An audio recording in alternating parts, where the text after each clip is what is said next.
नमस्कार दोस्तों, मैं अमूल देशमुख एक बार फिर से आपका स्वागत करता हूं प्रॉफिट फ्रॉम इट की ओर से। आज हम इस 9 मंथ 2023 की रिजल्ट की श्रृंखला में जो कंपनी प्रेजेंट करने वाली है वो कंपनी है आईएक्स।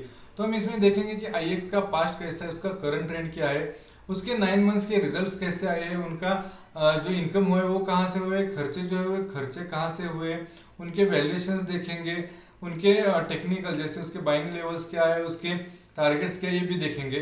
तो ये आने वाले टाइम में हम ये पूरा डेटा हम यहाँ पे डिस्कस करने वाले हैं। तो इसके लिए चलिए सबसे पहले मैं आपको लेके चलता हूँ आईएक्स की डेटा की ओर। तो दोस्तों ये है आईएक्स का हिस्ट्री। तो आईएक्स जो 2013 में 138 करोड़ का सेल्स करता था और 66 करोड़ का प्रॉफिट करता था और लगभग 48% के अराउंड उसका मार्जिन था। वो भी 2022 आते थे, यानी कि 9 सालों में उसका जो सेल्स है वो बढ़कर के 431 करोड़ तक पहुंच चुका है और उसका जो प्रॉफिट था वो 66 करोड़ से बढ़कर के 309 करोड़ तक यहाँ पे पहुंच चुका है। और उसका जो मार्जिन है वो एवरेज मार्जिन जो है उसने अपना वो 50% से भी ऊपर एवरेज मार्जिन यहाँ पे मेंटेन किया हुआ है। तो आईएक्स उन गिनी चुनी कंपनियों में से है जिन कंपनियों का मार्जिन 50% है। और एक बात ये कि आईएक्स एक जो बिजनेस है एक मोनोपोली बिजनेस में है। जैसे अपना सीडीएसएल हो गया जो अबो 50% का मार्जिन मेंटेन करते हैं, एएमसी वाली कंपनीज हो गए जैसे एचडीएफसी एमसी हो गया। तो इन कंपनियों की तरह ये भी कंपनी अपना 50% के ऊपर का यहाँ पे मार्जिन यहाँ पे मेंटेन करती है। अगर हम इसके रिजर्व की बात करें तो 2014 में इसका रिजर्व जो था वो सिर्फ और सिर्फ 208 करोड़ था, जो कि आज बढ़ते बढ़ते 666 यानी कि लगभग 650 करोड़ को भी ये क्रॉस कर चुका है। तो अगर हम यहाँ पे देखें तो इसका जो सेल्स है वो सेल्स लगभग 13.5% के सीएजीआर से ये नए 9 ईयर्स में बढ़ा हुआ है। इसका जो प्रॉफिट है वो प्रॉफिट भी लगभग 19% के सीएजीआर से पिछले 9 सालों में बढ़ा है। और इसके जो रिजर्व है, रिजर्व भी लगभग 15%, 14.5-15% के सीएजीआर से यहाँ पे बढ़े हुए। तो हम यहाँ पे आईएक्स में एक बात तो क्लियर नजर आ रहा है कि अगर इसके रिजर्व बढ़े तो हमारा बुक वैल्यू बढ़ा है, बुक वैल्यू बढ़ा है वैसे हमारा यहाँ पे कंसिस्टेंट हमको एक डिविडेंड भी दे रहा है। तो आईएक्स हमको अराउंड 50% का डिविडेंड भी हमको आईएक्स देता है। और तीसरी बात है इसमें हमें प्राइस का एप्रिसिएशन भी मिला है। तो अगर हम यहाँ पे देखें ओवरऑल तो आईएक्स ने हमें यहाँ पे क्लियर दिख रहा है कि आईएक्स ने अपने पुराने इन्वेस्टर्स को तो काफी अच्छा यहाँ पे पैसा कमा के दिया हुआ है। अभी ये तो हो गया आईएक्स की हिस्ट्री। अब हम थोड़ा सा चलते हैं आईएक्स के करंट ट्रेंड की ओर कि आईएक्स का करंट ट्रेंड क्या कहता है। तो दोस्तों ये है आईएक्स का करंट ट्रेंड। अगर आईएक्स में हम देखें तो फाइनेंशियल सबसे पहले करंट ट्रेंड में हम सेल्स की ग्रोथ को देखते हैं। तो फाइनेंशियल ईयर 2022 में आईएक्स का जो सेल्स ग्रोथ था वो 36% का था, जो कि Q1 आते आते वो 8% तक डाउन हो गया और H1 आते आते वो -4% हो गया और अभी 9 मंथ में -7.84 यानी कि ऑलमोस्ट 8% से डाउन है। तो ये सब अगर हम देखें तो यहाँ पे हम जो उम्मीद कर रहे हैं वो उम्मीद कर रहे हैं आने वाले 2023 मार्च में यानी कि Q4 खत्म होते होते इसका जो सेल्स है वो 10% के डी ग्रोथ पे रह सकता है। इसके बाद अगर हम इसके प्रॉफिट मार्जिन की अगर बात करें तो इसने अपना मार्जिन बखूबी मेंटेन किया हुआ है, यानी कि ये फाइनेंशियल ईयर 2022 में 72% का मार्जिन यहाँ पे मेंटेन करता था। उसका Q1 में भी 71% था, H1 में भी 72% था, अभी भी 74% है, यानी कि अपना एक फ्लैट मार्जिन यहाँ पे मेंटेन करके चल रहा है। यानी कि 70% या 70% के अबव का मार्जिन काफी अच्छा यहाँ पे मार्जिन यहाँ पे मेंटेन करती हुई कंपनी में यहाँ पे दिख रही है। उसके बाद अगर हम प्रॉफिट्स को देखें तो इसका जो प्रॉफिट फाइनेंशियल ईयर 2022 में 51% का था वो Q1 आते आते घट करके 11% हो गया, फिर H1 में और घट करके 1% हो गया और अभी 9 मंथ में -1% यहाँ पे हमें यहाँ पे प्रॉफिट का ग्रोथ यानी कि प्रॉफिट डी ग्रोथ में दिखा रहा है। तो ये सब सिनेरियो देखते हुए हम यहाँ पे प्रॉफिट में हम यहाँ पे 7% के डी ग्रोथ की उम्मीद कर रहे हैं, यानी कि ये Q4 खत्म होते होते ये -7% के डी ग्रोथ से ये यहाँ पे हमें प्रॉफिट नजर आ सकते हैं। इसके बाद हम इसमें अभी 9 मंथ के रिजल्ट्स को भी समझने की कोशिश करते हैं। तो 9 मंथ के अगर रिजल्ट हम यहाँ पे देखें तो इसमें इनके जो धंधे है वो लगभग 7.84 यानी कि 8% से घटे हैं, खर्चे 2% से बढ़े हैं, प्रॉफिट भी 1% से घटा है और इनका जो ईपीएस है वो भी 2% से घटे, बस इनके जो मार्जिन है वो 8% से बढ़े। अभी हमको यहाँ पे ये पूरा ट्रेंड देख के ऐसा लग रहा होगा कि यहाँ पे हमें आईएक्स के या फिर हमारे सेल्स का ग्रोथ है कि आईएक्स के डिमांड में कमी है, लेकिन अगर हम देखें तो आईएक्स के डिमांड में बिल्कुल भी कमी नहीं है। ये आगे हम देखेंगे कि IEX का जो डिमांड है तो इस साल 13% से बढ़ा हुआ है, तो हमें यहाँ पे डी ग्रोथ क्यों दिख रहा है? तो इसकी दो वजह। एक तो इसका जो रॉ मटेरियल है, मेजर रॉ मटेरियल है कोल है, तो वो कोल उनको प्रॉपरली सप्लाई नहीं हो रहा था, और जो कोल के प्राइसेस थे वो भी थोड़े से हाई हो गए थे। तो IEX के लिए जो पावर जनरेशन है, यानी पावर का जितना डिमांड है, वो कोल का सप्लाई प्रॉपर ना होने की वजह से उतनी पावर IEX जनरेट नहीं कर पा रहा था, और उसी की वजह से जो है हमें IEX के धंधे यहाँ पे डाउन यहाँ पे नजर यहाँ पे आ रहे हैं। यानी कि यहाँ पे डिमांड, ज्यादातर कंपनियों में डिमांड की साइड में प्रॉब्लम होता है, लेकिन IEX के केस में डिमांड की वजह सप्लाई साइड में प्रॉब्लम होने की वजह से उनके धंधे यहाँ पे 8% से घट के आए हैं। तो ये एक IEX के लिए अभी हमारे लिए Q4 रिव्यू करने, अभी Q4 का रिजल्ट रिव्यू करने की जरूरत है, क्योंकि तभी हमको समझेगा कि कोल के दाम कैसे है या फिर कोल का सप्लाई कैसा है। ये आगे हम आने वाले रिजल्ट में भी थोड़ा सा उसके बारे में यहाँ पे डिस्कस करने वाले हैं इसके बारे में। अभी ये तो हो गया इसका 9 मंथ्स का रिजल्ट। अभी इसके बाद हम इसके कुछ सेगमेंट देखते।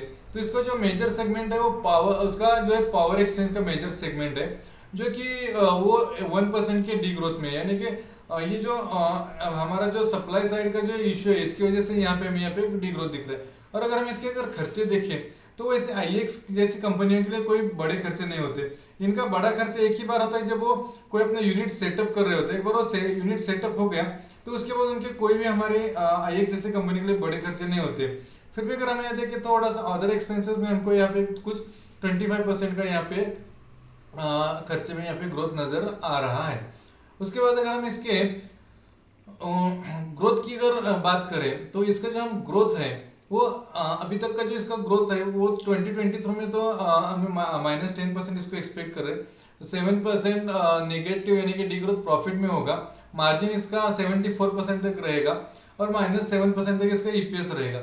अभी अगर हम देखें तो पिछले 5 साल का अगर CAGR देखे तो इसका सेल जो है 16% के CAGR से बढ़ा है, प्रॉफिट है 22% के CAGR से बढ़ा है, और इसने अपना 65% का मार्जिन यहाँ पे मेंटेन किया हुआ है, जो कि काफी अच्छी यहाँ पे हम बात कह सकते हैं।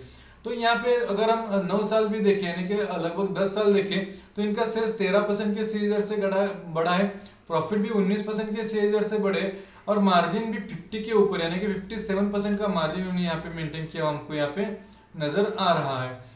अभी हम थोड़ा सा इसको लॉन्ग टर्म में एस्टिमेट करने की कोशिश करते हैं, तो हम थोड़ा सा देखेंगे कि हम इसको किस तरह का प्रॉफिट ग्रोथ में हम आने वाले दिनों में इसको उम्मीद कर सकते हैं। तो अभी ये 2023 तो हमने देख लिया कि ये थोड़ा डी ग्रोथ में है। आने वाले आगे आने वाले समय में इसको हम सेल्स में 15% का ग्रोथ हम उम्मीद कर रहे हैं। लॉन्ग टर्म में प्रॉफिट भी 15% का ग्रोथ उम्मीद कर रहे हैं, और EPS भी हम 15% के ग्रोथ का, यानी कि प्रॉफिट और EPS तो हम सेम ही देखते हैं, और मार्जिन जो है वो 65% मेंटेन रह सकता है, ऐसा हम इसमें उम्मीद कर रहे हैं। अभी ये ग्रोथ हम क्यों उम्मीद कर रहे हैं तो इसके हम कुछ रीजंस देखते हैं। तो सबसे पहले इसके ग्रोथ ड्राइवर्स को समझने की कोशिश करते हैं। तो IEX के जो ग्रोथ ड्राइवर्स है उसमें सबसे पहला इंडस्ट्रियलाइजेशन है, यानी कि हमारे पे जो इंडस्ट्रियलाइजेशन बढ़ रहा है वो एक रीजन है। फिर रैपिड अर्बनाइजेशन और रूरल इलेक्ट्रिफिकेशन, ये एक रीजन है। फिर कंज्यूमर की ओर से बढ़ती हुई डिमांड की ग्रोथ, और अगर पावर डिमांड का जो प्रोजेक्शन है जो कि फाइनेंशियल ईयर 2023 से 30 तक है वो लगभग 7% के CAGR से पावर डिमांड बढ़ने का यहाँ पे इन्होंने प्रोजेक्शन दिया हुआ है। ये तो एक बात हो गई। और ग्रोथ में हम क्या देखते हैं, अगर हम इसको ग्रोथ में अदर कंट्रीज के साथ कंपेयर करें, जैसे जर्मनी हो गया, यूपी हो गया, नॉर्थ पोल हो गया, तो यहाँ पे जो यूसेज है वो डेवलप्ड इकोनॉमीज में अगर देखें तो मार्केट्स आर 30 to 80% जो है वो रेंज की इसमें डेवलप्ड इकोनॉमीज कर रहे हैं। लेकिन अभी जो इंडिया है सिर्फ और सिर्फ 7.7% यहाँ पे दिख रहा है, यानी कि यहाँ पे आपको दिख रहा है कि इंडिया का जो पेनिट्रेशन है वो सिर्फ 8% है। तो यहाँ पे काफी अच्छी अपॉर्चुनिटी यहाँ पे IEX के लिए, और जो कि ये मोनोपोली बिजनेस है तो ये काफी अच्छा इसका यहाँ पे फायदा आने वाले दिनों में उठा सकते हैं। तो यही एक वजह है कि इसको हमने 15% का एवरेज ग्रोथ यहाँ पे हमने लॉन्ग टर्म में इसका प्रॉफिट और सेल्स में हमने यहाँ पे एक्सपेक्ट किया हुआ है। इसके बाद अगर हम फ्यूचर एस्टिमेशंस देखें तो इसका जो हम 2023 में जो सेल्स की उम्मीद कर रहे हो 388 करोड़ के सेल्स की उम्मीद कर रहे हैं, 288 करोड़ के प्रॉफिट की उम्मीद कर रहे हैं, 3.21 की EPS की उम्मीद कर रहे हैं, इसका फेयर वैल्यू हम लगभग 96 के अराउंड यहाँ पे उम्मीद कर रहे हैं। इसके बाद अगर हम 2025 को देखें तो हम इसमें सेल्स 513 करोड़ का उम्मीद कर रहे हैं, प्रॉफिट भी 331 करोड़ की उम्मीद कर रहे हैं, इसका EPS भी 5 तक जा सकता है, और इसका जो फेयर वैल्यू है वो लगभग 137 यहाँ पे हो सकता है।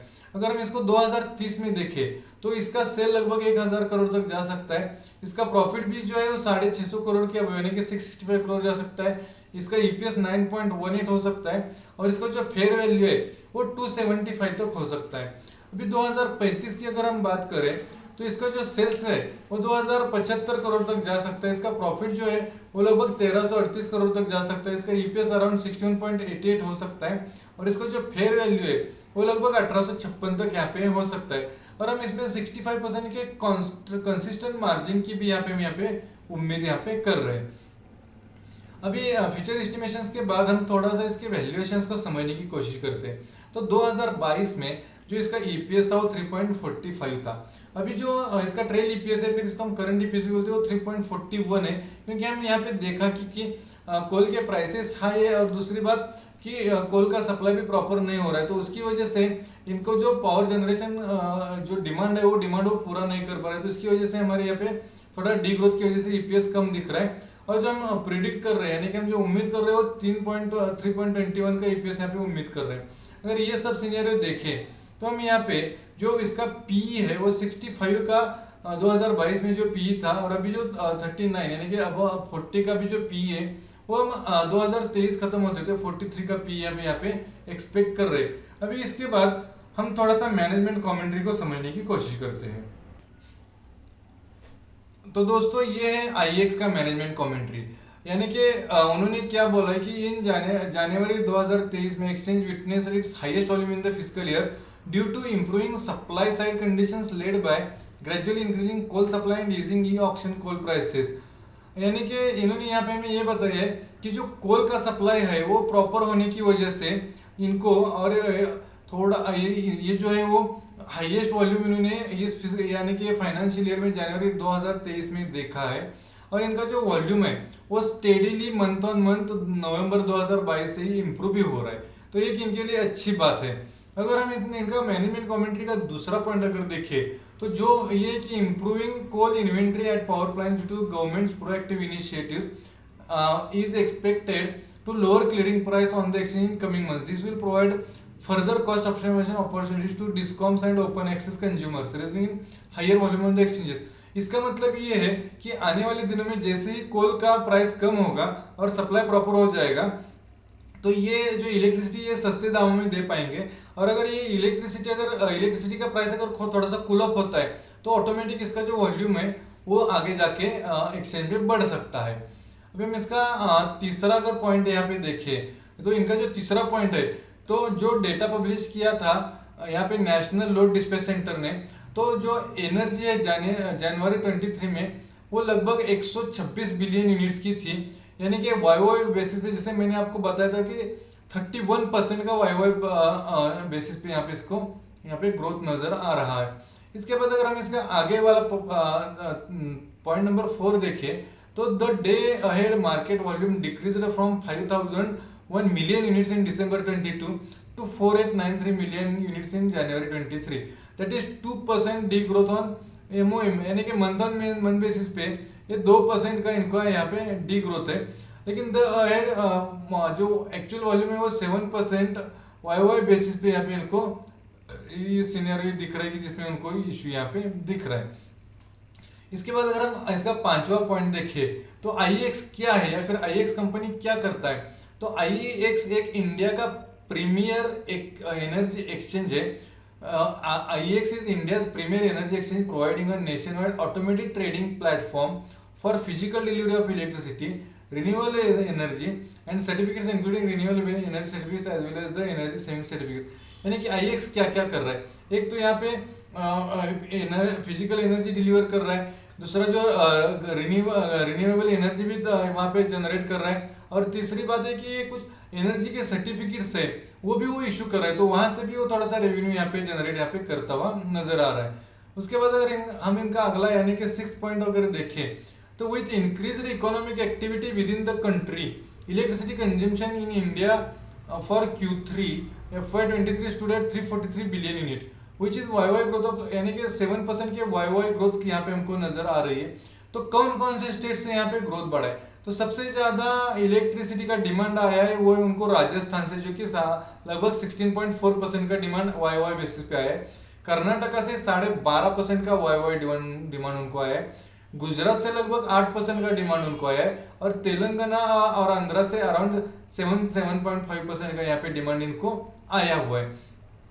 तो ये तो हो गया इनको कहाँ से डिमांड आ रहा है। अगर हम अगर इनकी अगला एक और पॉइंट देखें तो इन्होंने इस Q3 में एक इंटरनेशनल कार्बन एक्सचेंज यहाँ पे फॉर्म किया है, जो कि एक उनको लिए एक वॉलंटरी कार्बन मार्केट के लिए काफ़ी अच्छा इनके लिए अपॉर्चुनिटी है, जो कि उनका खुद का होली ओनर सब्सिडरी यहाँ पे है। उसके बाद उन्होंने और एक ये किया कि रिसेंटली उन्होंने एक जिक्सी करके एक प्लेटफॉर्म लॉन्च किया कि जो पहला प्लेटफॉर्म ऐसा है जो कि नेचुरल गैस का प्राइस है वो जो कि इसके बेंचमार्क नेचुरल गैस के प्राइस को इंडिया में उसके बेंचमार्क को यहाँ पे हमको रिफ्लेक्ट करता नजर आएगा। अभी हम इसका अगला और एक 9th पॉइंट अगर देखें तो next year particularly government of India has fixed a very high target of coal production which is 1 billion ton for the country as a whole, and if that happens then यानी कि यहाँ पे इन्होंने क्या बताया कि आने वाले साल में इंडिया एक 1 बिलियन टन के कोल की प्रोडक्शन की यहाँ पे एक्सपेक्टेशन कर रहा है। अगर ये होता है तो इनकी कोल के प्राइसेस भी घटेंगे और सप्लाई साइड का जो इशू है वो भी खत्म हो जाएगा। तो उसके बाद उनका ये अच्छा बढ़ेगा, इनका जो इलेक्ट्रिसिटी का जो डिमांड है उतना पावर ये जनरेट कर पाएंगे, लोगों को दे पाएंगे। अगर सप्लाई बढ़ता है तो इनका डिमांड ऑलरेडी डिमांड है ही, ये भी सप्लाई साइड का इशू वो खत्म हो जाए तो अपने आप जो है इनका रिफ्लेक्शन है वो प्रॉफिट में यहाँ पे हमको आता हुआ दिखाई दे सकता है। तो भी हमें जरूरत है वो Q4 का जो रिजल्ट है वो ट्रैक करने की कि उस समय पे कोल का सप्लाई और कोल के भाव क्या होते हैं। अगर हम इसका अगला 10वां अगर पॉइंट देखें तो IGX share in the total gas volume of countries only 1% to 1.5%, यानी कि ये जो इनका गैस एक्सचेंज है IGX, तो उसका जो वो टोटल गैस का वॉल्यूम है पूरे देश में वो सिर्फ 1 से 1.5% है। तो यहाँ पे उनको काफी बड़ी अपॉर्चुनिटी है यहाँ पे उनको आगे बढ़ने के लिए। तो ये तो हो गई उनकी कुछ मैनेजमेंट की कमेंट्री। अब इसके बाद हम वापस चलते हैं इसके डेटा पे। अब अगर हम इसका शेयर होल्डिंग थोड़ा सा चार्ट ऊपर आ गया है इसका। अगर हम इसके शेयर होल्डिंग पैटर्न की अगर यहाँ पे बात करते हैं तो इनका जो अक्टूबर 2017 में जो 23% का प्रमोटर के पास जो स्टेक था वो भी लगभग 41% है। अब म्यूचुअल फंड्स के पास इनका जो 6% का स्टेक था वो लगभग 16% का हो गया है। और FPI के पास जो 15% का स्टेक था वो बढ़कर के लगभग 19% हो गए। तो यहाँ पे ये लोग स्टेक यहाँ पे ऐड कर रहे हैं। अब थोड़ा सा हम इसके टेक्निकल्स को समझने की कोशिश करते हैं तो इसका बाइंग रेंज क्या हो सकता है और इसका टारगेट क्या हो सकता है। तो अगर ये 118 से लेकर के 108 की रेंज में हमको मिलता है तो ये हमारे लिए बाइंग के लिए काफी अच्छी अपॉर्चुनिटी है। लेकिन अगर हम इसको हिस्ट्री देखें तो ये जब IPO इसका आया तो इसकी प्राइस थी 50 और इसने 2 बार हमको स्प्लिट दिया है। यानी कि अगर ये स्प्लिट अगर हम कंसीडर करें तो जिन्होंने IPO के टाइम पे इन्वेस्ट किया था उनका पैसा ये ऑलरेडी डबल कर चुका है। यानी कि ये पैसा तो ऑलरेडी डबल इनका हो ही चुका है, साथ में ही साथ उनको हर साल 50% का डिविडेंड भी इनको मिला है, तो वो पैसा भी इनके अकाउंट में आया है। ऐसा नहीं कि ये कंपनी बुरा है, बस अब इसका ट्रेंड निगेटिव है, अभी इसका समय खराब है। लेकिन जैसे ही इसका कोल के प्राइसेस कम हो जाएंगे और कोल का सप्लाई बढ़ेगा तो ऐसे इसके प्रॉफिट्स बढ़ेंगे। और अगर इसके प्रॉफिट्स बढ़ते हैं तो ये फिर से इसके अपने स्टॉक के प्राइस में हमको यहाँ पे जो बढ़ा हुआ इसका मार्जिन रहेगा, फिर जो भी ट्रेंड का अगर BOT आ गया यानी कि ट्रेंड में हमको बेंड ऑफ द ट्रेंड आ गया तो ये हमको यहाँ पे प्राइस यहाँ पे रिफ्लेक्ट होता हुआ नजर आएगा। तो ये सारी चीजों को हम कंसीडर अगर यहाँ पे करें तो आने वाले 2 सालों में हम इसका जो टारगेट है वो 253 का यहाँ पे उम्मीद कर रहे हैं। और आने वाले 5 सालों में हम जो इसको टारगेट उम्मीद कर रहे हैं वो 610 का यहाँ पे हम टारगेट उम्मीद कर रहे हैं। और अगर हम देखें तो हम इसको हमारे पोर्टफोलियो में 1% का यहाँ पे वेटेज दे सकते हैं। तो दोस्तों ये था IEX का पूरा एनालिसिस। अभी ये वीडियो खत्म करने से पहले मैं एक बात आपको क्लियर करना चाहूंगा कि ये जो हमारा प्रॉफिट फ्रॉम इट कंपनी है, ना ही कोई टिप प्रोवाइडर कंपनी, ना ही रिकमेंडेशन वाला कंपनी है। तो आप अगर अपने इस स्टॉक में इन्वेस्ट करने से पहले खुद का एनालिसिस खुद कर ले और अपने या फिर अपने इन्वेस्टमेंट कंसल्टेंट को कंसल्ट जरूर कर ले। थैंक यू दोस्तों।